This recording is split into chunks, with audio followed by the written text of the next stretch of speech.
What do you do when you have a long-term sales cycle, one that takes a while, or one that you see such opportunity that you decide to stay with the buyer as they figure out ways to move towards your solution?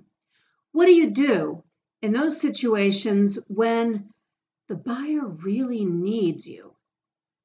I'm Deb Calvert, and I've been pondering this question. It's something I'd like to take a look at with you. We heard from buyers in our book, Stop Selling and Start Leading. We heard from buyers about this very issue. And then when we collected stories from sellers, we saw that this showed up a lot. This continuance or delay, this long-term factor showed up a lot in the stories of how to make extraordinary sales that came directly from sellers. Think about this from the buyer's perspective. If this is going to be a long-term sales cycle, chances are then that there's a lot going on behind the scenes for the buyer.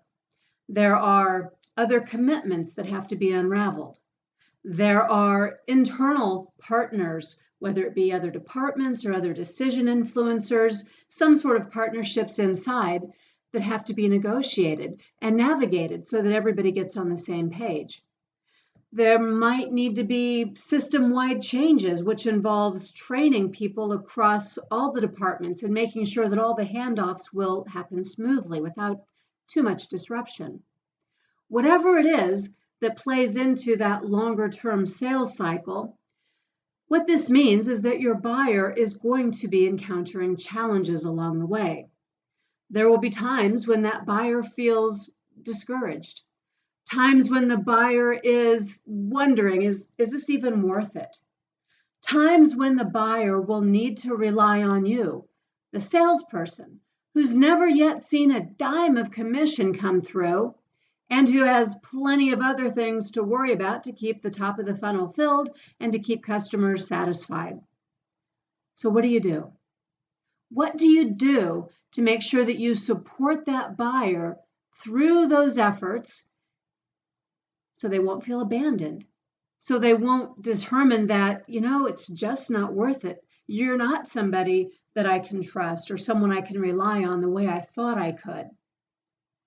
As a seller, your job might be to carve out time to be available to those buyers, to make time to answer their questions, to be able to interact with them often enough that they know you are someone that can be depended on, someone who's going to get them there through thick and thin. If you haven't given this any thought, be careful, because your competition might be thinking exactly this way. Certainly the solutions provider, the vendor they already do business with, is thinking about this. They might even be on guard because they know you're hoping to poach their customer. So unless you can show up not only equally well, but above and beyond, you may lose that sale during the sales cycle. Thank you for watching this video from People First Productivity Solutions. I'm Deb Calvert, and I really appreciate it when you give us a thumbs up or a share or comment on these videos. While you're here, go ahead and subscribe. We don't want you to miss out on any of the new content or tools.